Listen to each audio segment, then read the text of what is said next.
are utterly shocking, indefensible double standards. Every day, every week, every month, for the last 2 years, all of those people have stood up again and again and again and said that we must support the people of Ukraine against what is undoubtedly a brutal, murderous, illegal invasion of their country.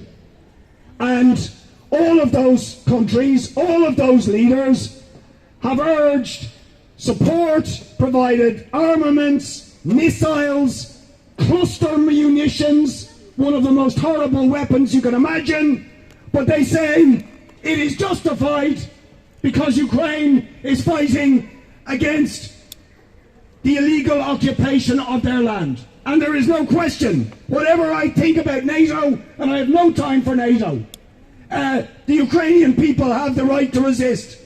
But how can they say all of that and then call Palestinians who resist terrorists and criminals? It's shameful.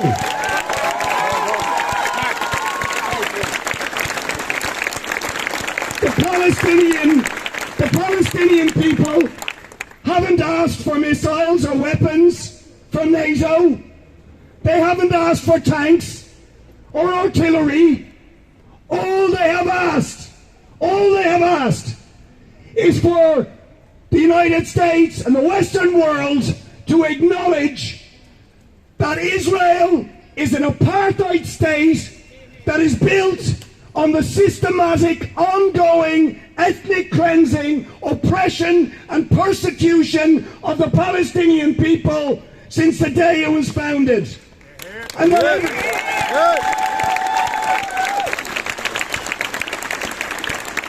is not just us saying that. Many of us have been saying that for many years. The Palestinians have been saying it for decades, since the Nakba in 1948.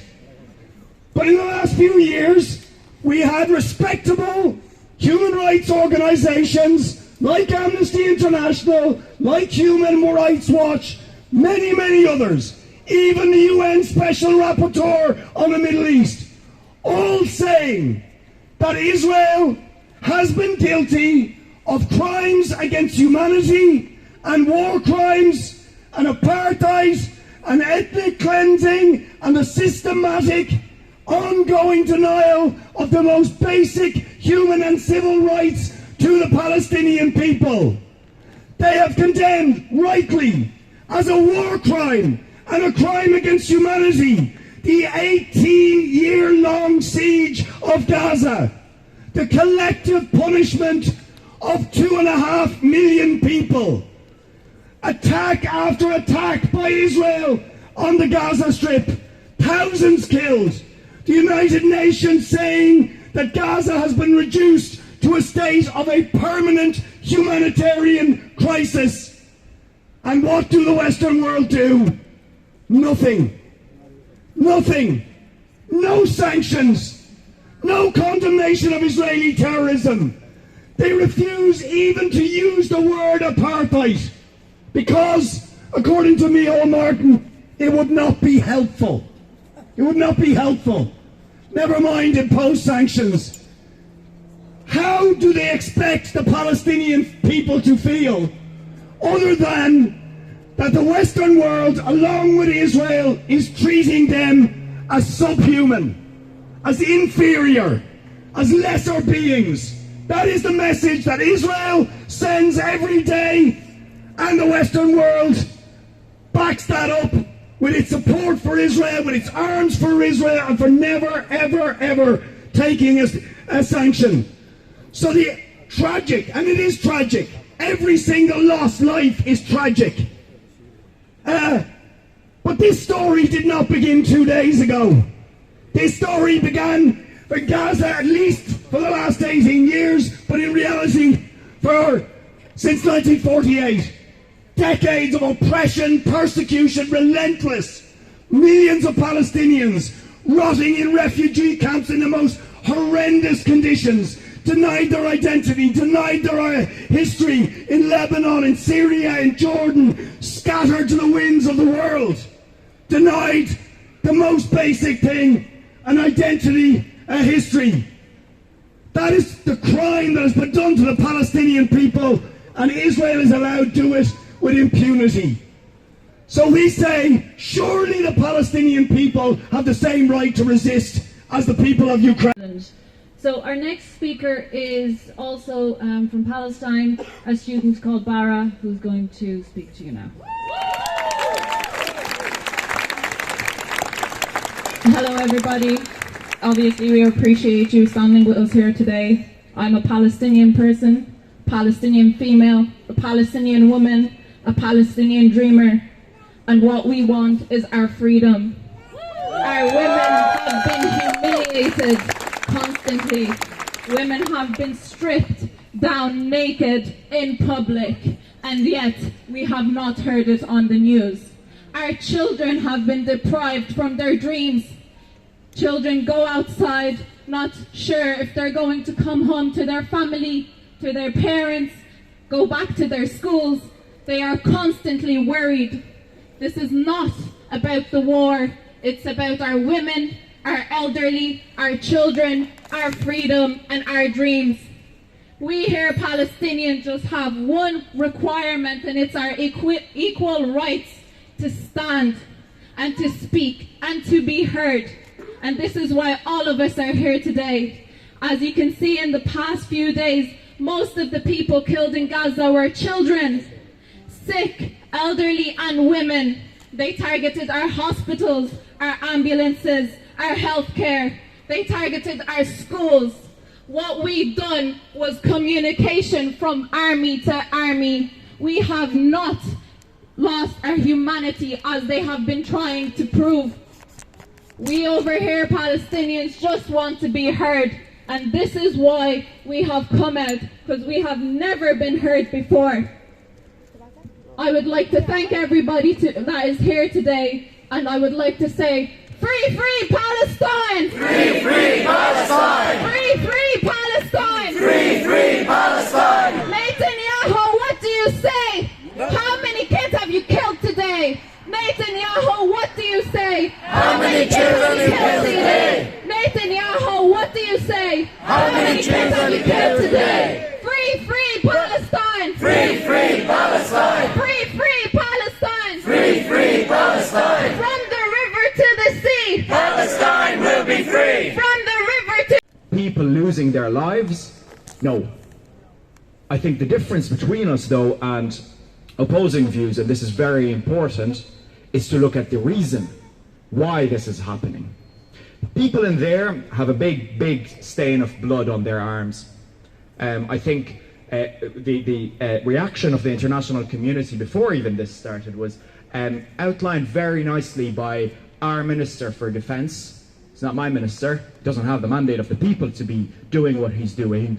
When he visited Palestine and said that calling the system a system of apartheid does not get us a step closer to a peaceful solution. And that's why we're here today to say, recognize what has been happening for the past 75 years before giving moral lessons about how we reach liberation.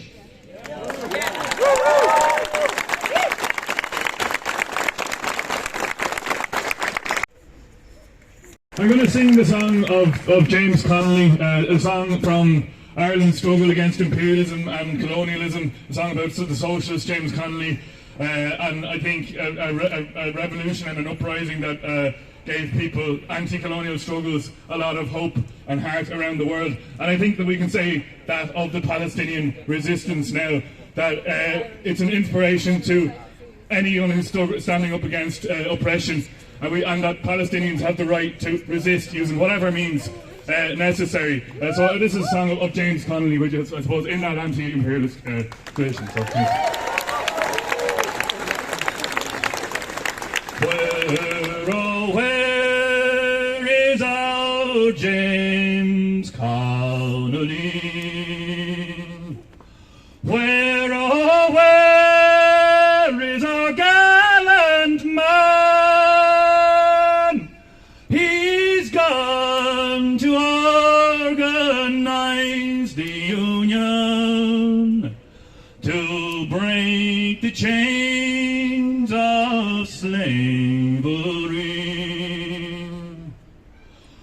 Where, oh, where is the citizen army?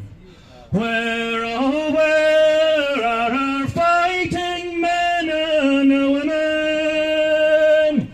They've gone to join the great rebellion, to smash the bonds of slavery.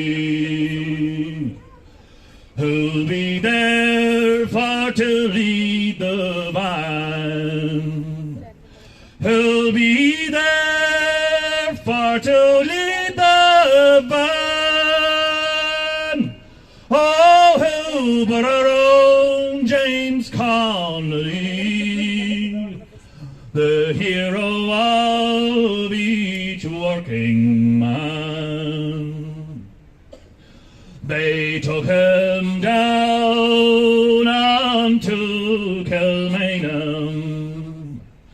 They took him down onto the jail, and there they shot him of a bright May morning, laid him out in a quicklime grave. Who mourns now for our James Connolly? Who mourns now for our gallant man? Oh, lay me down in yon green garden, make my bearers Union men. They took him down to the green garden, Union men, each and every side, and they swore they'd forge one mighty union and fill that gallant man with pride. From the river to the sea, from the river to the sea, Palestine will be free.